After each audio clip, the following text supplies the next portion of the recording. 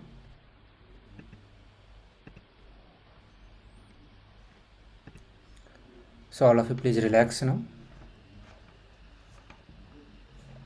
So now it is time for all of you to take the measurement of the object again and compare it with the previous weight and see if there is any increase or decrease in the weight of the object.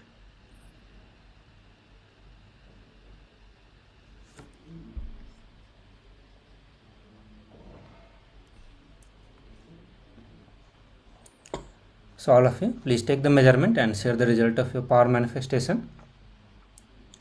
Also, we will be moving to the next session, and that is going to be comparison and the jealousy. So we are going to learn the various powerful cognitions on it, get the understanding to move away from the comparison and jealousy. So let us listen to the video.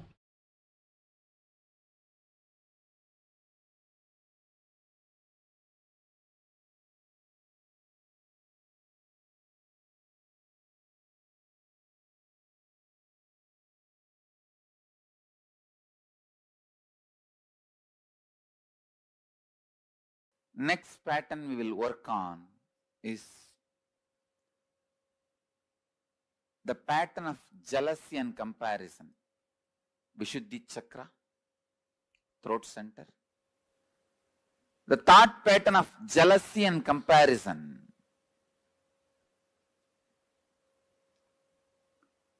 I tell you, most common and unaware engram is jealousy, comparison.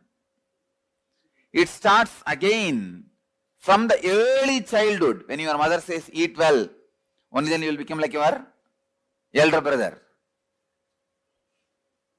Study well, only then you will become like your father. Comparison is one of the most common and most unaware engram. You compare wealth, you compare in health, you compare in beauty, you compare in education, you compare in intellect, you compare in practically everything. But you need to understand one thing.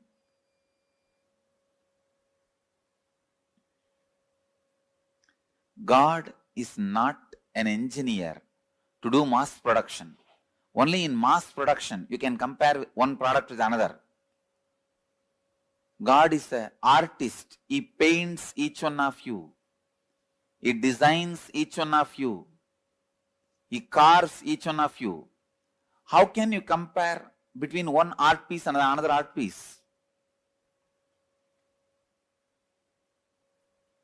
You are unique. Each one of you are unique. All of you are not equal. No. All human beings are not equal. No. All human beings are unique. It's like each human being is a unique flower. Uniqueness flowers in you. Fulfillment flowers in you when you realize your uniqueness more and more and more.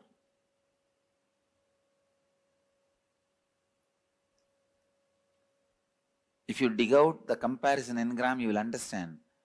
Sometimes you waste years of your life just because of comparison. Your neighbor has a big house. Even though you don't need, you waste so much of your time, energy, putting it and investing it in a house. Finally, when you have the big house and are not able to maintain it, when you are not able to maintain, when you realize you don't need that big house, you feel, oh God, 8 years of my life I wasted in this. I really needed a car. I could have put little bit of money into the car. Instead, I put all the money into this house. Now I am not able to maintain.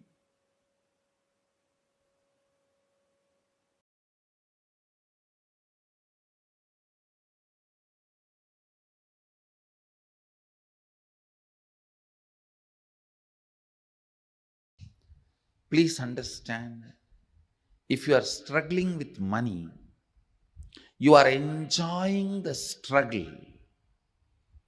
You are not interested in manifesting.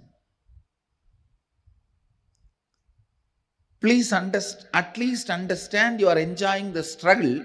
You will feel abundance with your struggles. Oh, I want struggles and I have enough, let me enjoy it.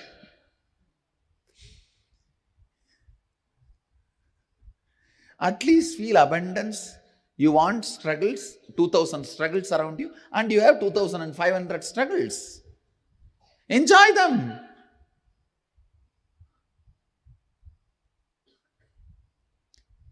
Please understand, there is no such thing as struggling with money. If you want to have struggles, you will have struggles. If you want to have money, you will have money. The people who have struggles, they want to have struggles, so they are having it. People who want to have money, they want to have money, they are having it. So, decide, you want to have struggles or you want to have money, you will have it. That clarity should come to your biomemory and muscle memory. You will have what you want. Next.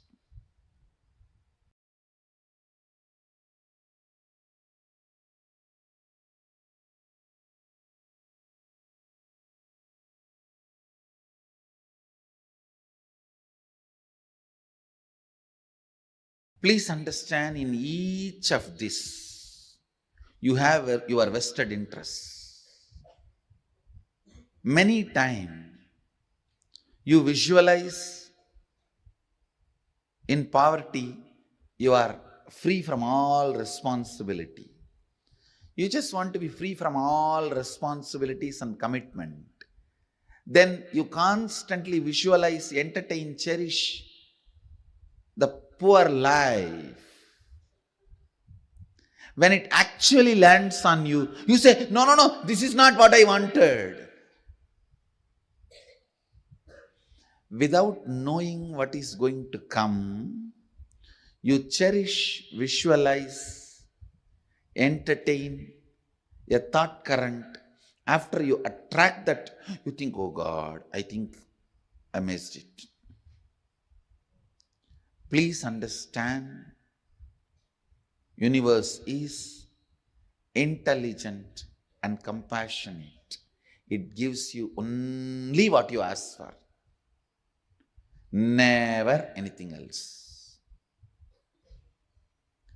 And if you have manifested poor health, unhappy relationship, poverty, look in why you manifested. Why you manifested.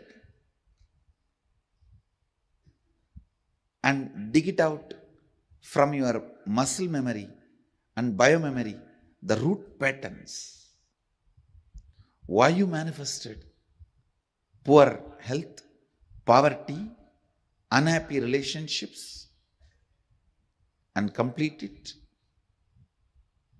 You will understand you always manifested only what you wanted, knowingly or unknowingly.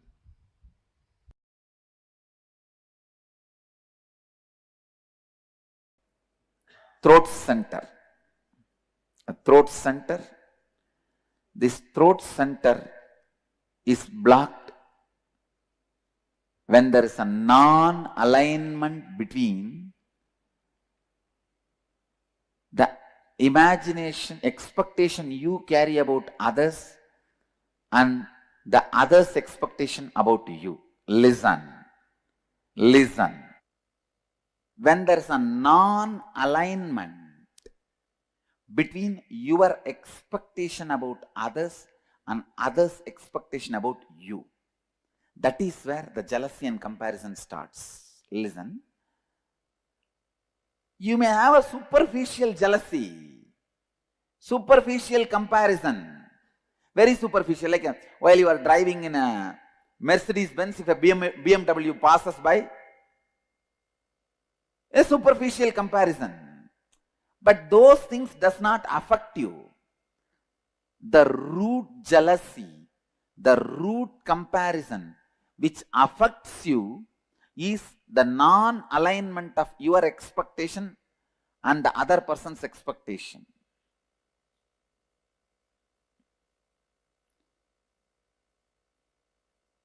How many of you have in your life the non-alignment between your expectation towards them and their expectation towards you? Both of them are not in alignment. Then you have a problem in throat center. Anyakara is what you believe and project others to be for you as per your understanding. Listen, these are all like a legal definition. Anyakara is what you believe and project others to be for you. In this example, what I expect you for me and how I tell that to you. Clear? For example, now I am expecting Bhagavan to build a temple in Dallas, so I am expressing it to him. This is my Anyakara. He expects me should always honor all the words I utter and fulfill them. That is his Anyakara for about me. Clear? But now there is a non-alignment where I am fulfilling but he is not ready to fulfill. Clear? So his throat has a problem.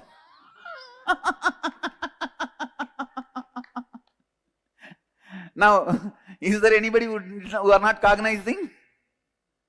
But if he builds the temple and I don't honor this time keeping or what he expects from me, then I have a problem. I have to alter, transform and stretch. Clear? Here is a volunteer. What that volunteer expects from me is Anyakara about me. What I expect from him is Anyakara, my Anyakara for him. Clear? If I fulfill his expectation and he does not fulfill my expectation, his Vishuddhi has a problem. If he fulfills my expectation and I don't fulfill, my Vishuddhi has a problem. Clear? So always be stretching, fulfilling everybody's Anyakara with whom your life is involved. Clear? Still anybody? Not clear? Come on, come to the mic. If you complete that, you cannot fulfill his expectation. Then yes, if you complete it, then no problem. Then no problem. No problem. Even then, you are not expressing your capacity. You are integrated but not authentic. Understand? Now you will see. You will flourish in your business. You will flourish in your job. You will flourish in your relationships. In everything you will see, because you have decided not to give up on you. Understand? You have decided not to give up on you. Understand? You saw the live demonstration of somebody opening their Vishuddhi center. When he said he will not, his Vishuddhi was locked. The moment he decided he is going to do, his Vishuddhi opens. So I tell you, not giving up on you and others is the way to open the Vishuddhi. Don't give up on people. I demonstrated, I don't give up on him. I was very authentic with him. Even if he does not want to do, I did not force him. I just left it. But I am not going to give up on him. I am going to wait. I'll wait. And see to it, he realizes sometime. When I carry that cognition, I am going to wait. Immediately, he realizes. He realizes.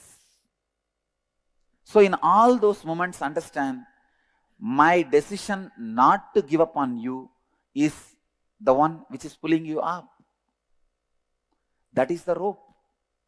That is the connection. Clear? Now, I'll repeat. My expectation about the other person is my anyakara about him. The other person's expectation about me is that person's anyakara about me. When there is a non-alignment between these two, Vishuddhi has a problem. Who fulfills it as flowered Vishuddhi? Who does not fulfill as a collapsed throat center?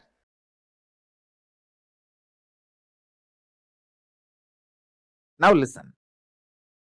Let me come back to emotion retention and emotion fermentation. You get multiple types of emotions, almost all emotions every day. Sometimes lust, sometimes greed, sometimes fear, sometimes the multiple versions of fear, sometimes worry, sometimes love, sometimes attention giving, sometimes attention asking, sometimes jealousy, sometimes comparison, various emotions, sometimes the willpower, sometimes arrogance, sometimes frustration, different emotions I can describe. All kinds of emotions you get, but logically, through your conscious decision, the thought currents or emotions which you cherish stays inside you and starts getting fermented. The good news is, no emotion gets fermented inside you. No fermentation of emotions happens inside you without your conscious support. You should understand that.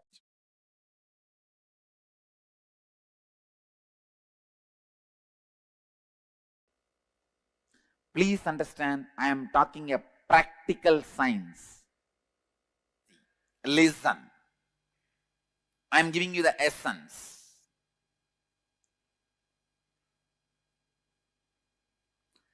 Whenever there is an inauthenticity in anyakara, you end constantly comparing yourself and your life with others. You end up with jealousy, hurt, anger, suffering. Then you are caught in comparison and jealousy. Jealousy is outcome of deep, innate violence you carry. Listen, I am putting it in a better way.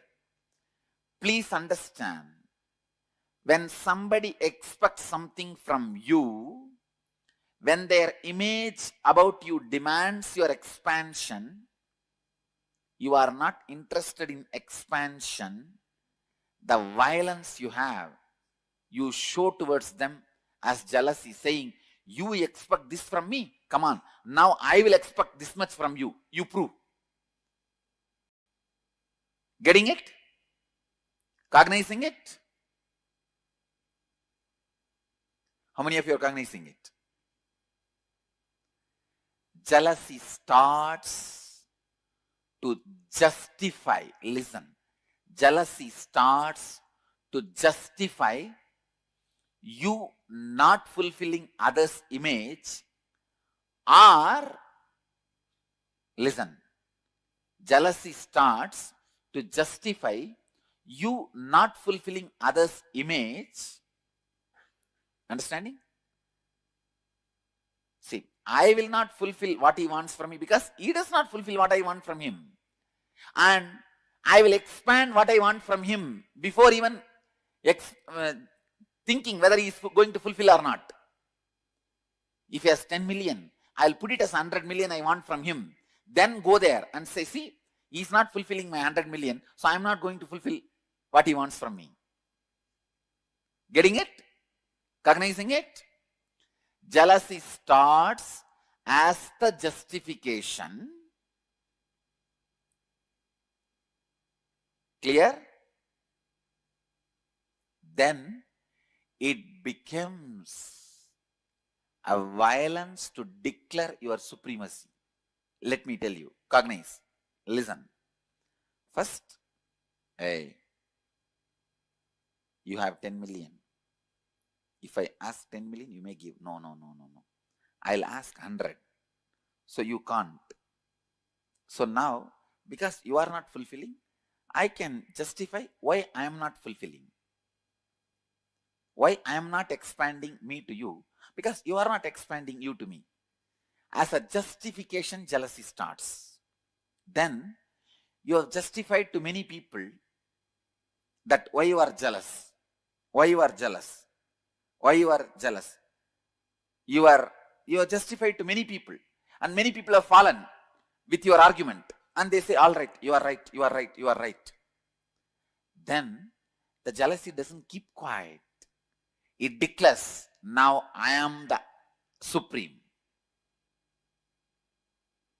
Listen. For example, I say, hey, give me 100 million. You are not giving. So now I am also not going to fulfill your image about me. Then this fellow, he says, yes, right. He falls. Then second fellow comes. For him also, I am not going to expand to you because you are not expanding to me. Justification. He falls. So one by one, when people start falling, suddenly you declare, hey, I am the most supreme. How many of you are cognizing it? Do you see in your life, in some areas, you have declared supremacy? At least one area you have to declare supremacy to keep yourself alive. If you don't declare supremacy, even in one place, you cannot tolerate you. How many of you are cognizing me?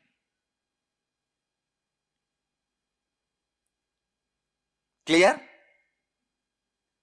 Where you declared supremacy is the root jealousy suffering pattern with which you are struggling. Listen, look in and verify at least 2 situations that happened in your life where you experienced jealousy and used it as a justification mechanism. Means, he is not fulfilling, why should I fulfill? I am justified. Some way. And look in and identify, write down how this jealousy became a defending mechanism, defending you from your own inauthenticity. When you are not coming for morning yoga, you say everyone is not coming, then what is the wrong? Nothing wrong. I also don't need to come.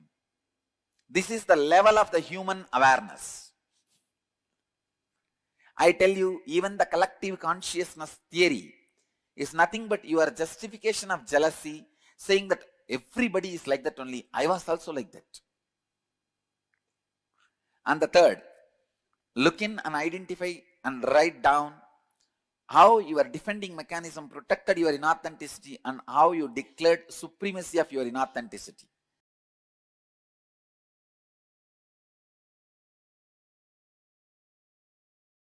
People who are able to be energetic, alive, active, sharply thinking, strategizing, without the peer pressure of jealousy, comparison, they are going to accumulate exorbitant amount of wealth.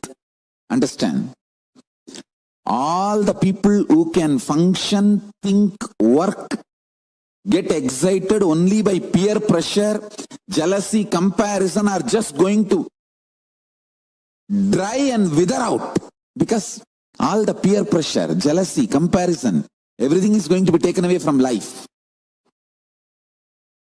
If your mental setup is such, you can think only with peer pressure, jealousy, comparison, you don't have future.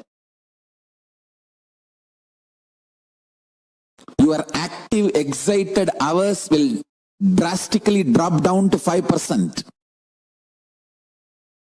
You will be almost in depression, low mood, non-thinking, non-excited, inactive. Whoever is able to excite themselves with powerful cognitions, in tune with the cosmos, you are active just because you feel like enriching the world, supporting the world, contributing to the world. If your mental setup is based on contribution, enriching, spiritual strength and excitement, you are going to be active continuously and you are going to accumulate exorbitant wealth. Because all the wealth of the peer pressure based gang is going to be left. It's going to melt down. The peer pressure based industries will melt down. Contribution based industries will shoot up.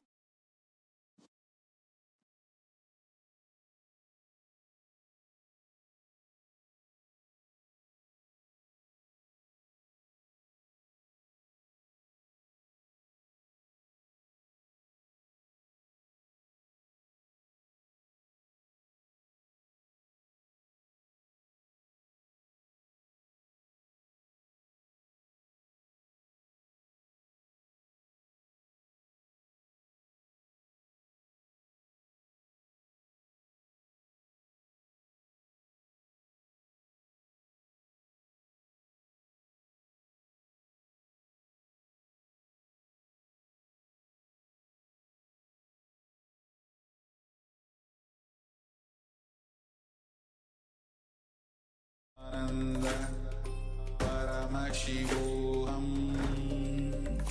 Om Nityananda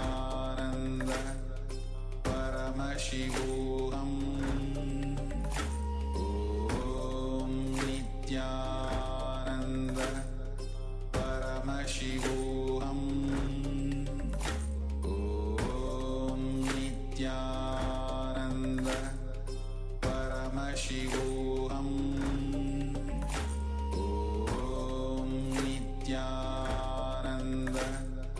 Paramashivoham Om Nityananda Paramashivoham Om Nityananda Paramashivoham Om Nityananda.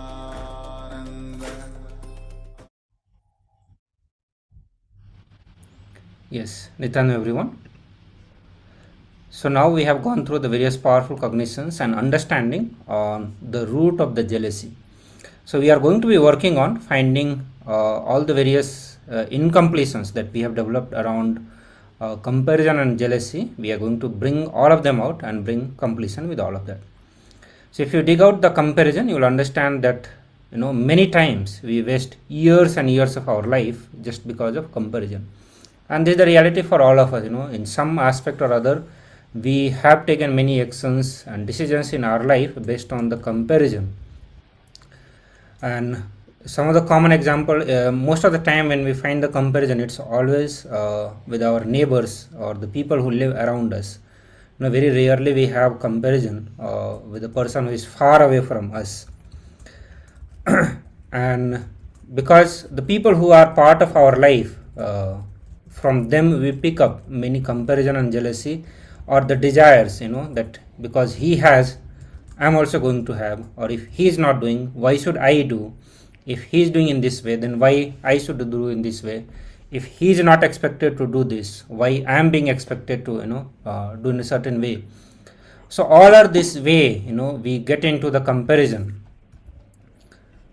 So we are going to be working what Swami said, that to understand the comparison and jealousy, the universe, Paramashiva, is intelligent and compassionate. It gives only what we have asked for and never anything else. Means whatever reality we have manifested in us in our life, it is because we wanted to have it.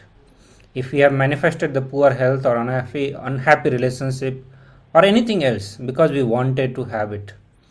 So today we are going to dig out from our muscle memory and biomemory the root pattern, and complete with it we will understand that we always manifested what we wanted to have it. So to coming down to the assignment, you are going to pen down 3 major aspects of your life where you compare with others. So whether it could be like making money. When it comes to making money, you always compare with somebody. When it comes to a study, you compare with somebody. Or whether it comes to comparing yourself in terms of your physique, you always compare with somebody. So look into different aspect of your life and see where all you go on comparing with the people, and then write down how much of your time, energy and money you invest just because of this. So let's say if it comes in terms of working, and if you always compare with somebody while it comes to working, so you see how much of time and energy you waste in that. If it is related to making money or generating wealth in your life, do you do this out of comparison? So look in and see that how much of your time and energy you invest in this one, and then you are going to write down the impact of it in your life. I'll also project this assignment.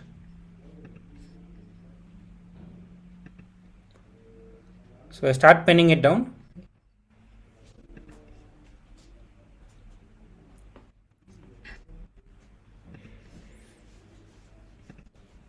So start writing. Write down the impact of comparison on your life, and write down 3 ways in which you can now express your uniqueness. So you are going to answer all these questions, and then we'll get into a Kriya, which will help us to awaken intense energy. As Swami is saying that one of the reason why we get into comparison and jealousy, because we feel we do not have enough energy to execute what we want to have in our life, or to manifest what we want to have in our life. So we are going to be working on Kriya, which will help us manifest a tremendous energy in us, and that will help us to get out of any of comparison and jealousy. But at the same time, we need to come to this understanding that in what all way we get into this comparison and jealousy in our life, what are the different aspects of life where we are already within it, so that you start working on freeing yourself. Understand, as long as we work on comparison and jealousy, always our energy will be blocked. The comparison and jealousy pattern blocks our throat chakra, the Vishuddhi chakra, which is the center of energy that we manifest in our life.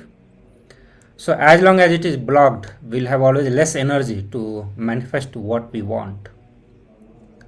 So we are going to work on it, and awaken and use the potential of our Vishuddhi chakra and manifest a tremendous energy in our life. So I request all of you, we'll have a few minutes for this, for all of you to write down, and then we'll move to the next part, which is going to be Kriya. So please start writing.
Nityanam, everyone.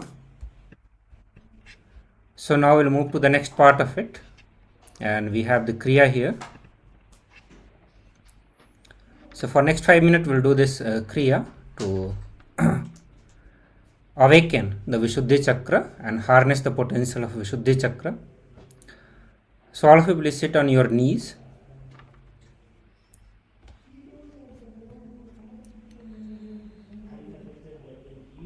Sit on your knees and stretch your tongue. Fold the sides of your tongue and make it like a tube. Roll the sides of your tongue inside and make your tongue into a tube. Make your tongue stick out of your mouth. Then inhale through the tongue, the channel that is created through the tongue, as much as you can, and then close your mouth and exhale through the nose. No need to hold your breath. Don't need to hold the air inside. This is just a way of regular inhalation and exhalation. Do not hold your breath. Yes. If you hold your breath, there is another variation of the same Kriya. But in this Kriya, you will just inhale through the tube-like formation that you are creating with your tongue, and then exhale through the nose. Please begin.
Yes, Nityanam everyone.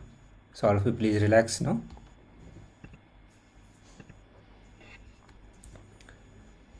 So now we are going to do the second part of this. We have one more assignment on the completion with comparison and jealousy.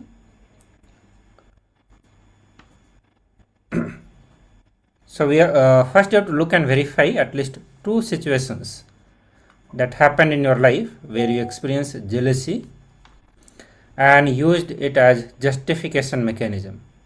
Means if he is not fulfilling, why should I fulfill? I am justified not to do this. I'll also project the assignment. So please start writing it. Look in and verify at least 2 situations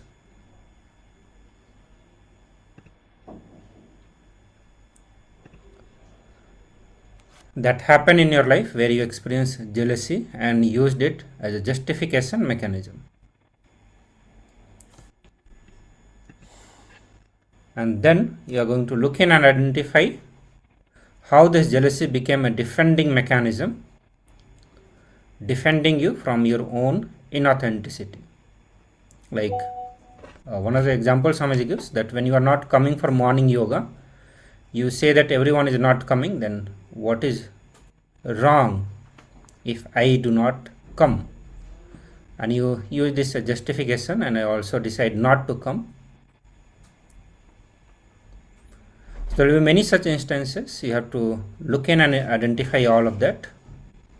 And the third is look in and identify, write down how your defending mechanism protected your inauthenticity and how you declared supremacy of your inauthenticity.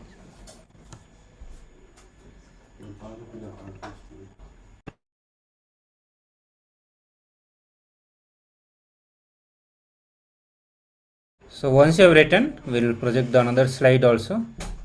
Please start writing it.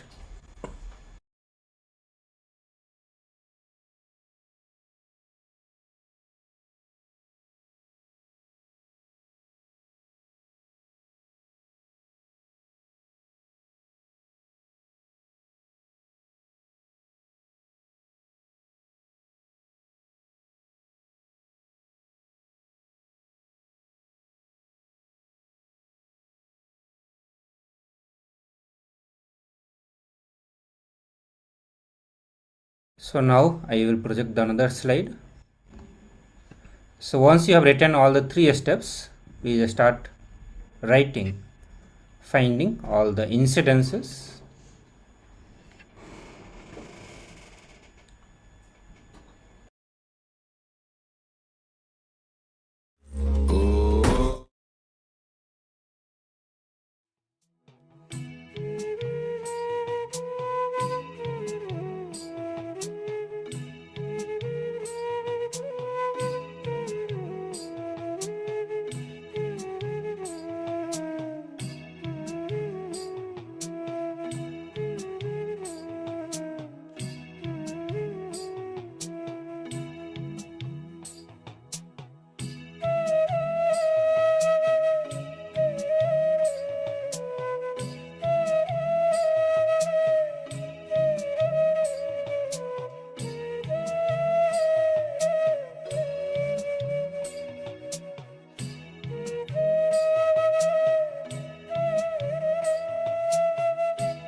Yes.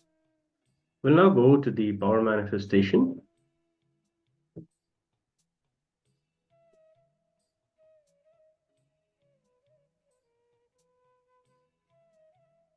We'll now manifest the power of Mahima, increasing the size of an object.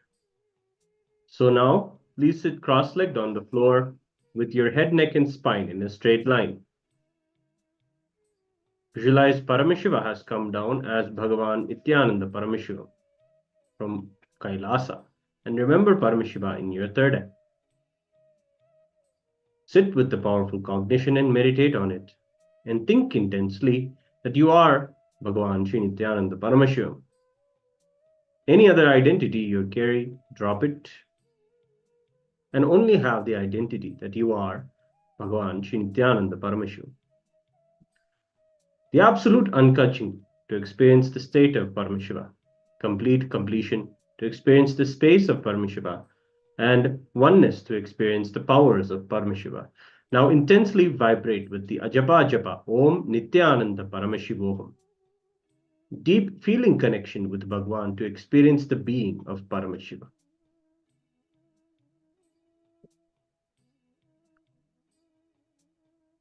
First, measure the size of an object and note it down.